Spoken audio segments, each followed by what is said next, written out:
All right, next one, reflect across y equals. This is going to be a horizontal line.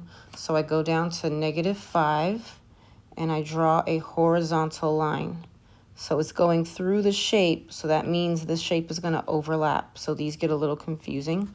Just make sure you take your time so you get this right. I'll do ordered pairs at the end.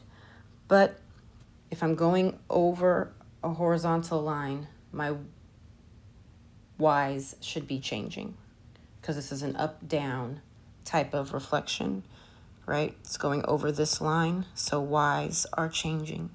So I'll start with u. It's 2 spaces away, so I go down 2. So u prime is on the same line, and then v is 1, 2, 3 spaces away.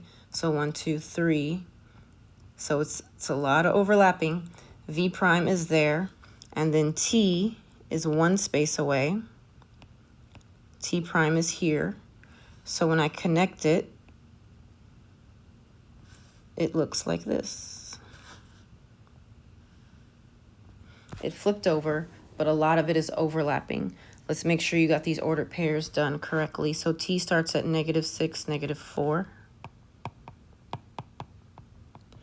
And reflects to -6, -6. Only y's are changing. U starts at 6. I probably should have written my ordered pairs first. U starts at 6, -3.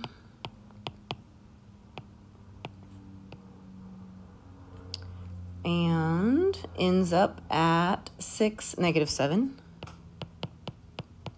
V starts at 6, -8. And ends up at 6, -2. This was a reflection over a horizontal line. So only my y values changed, okay? It preserved my x values. X's stayed the same, and y's changed.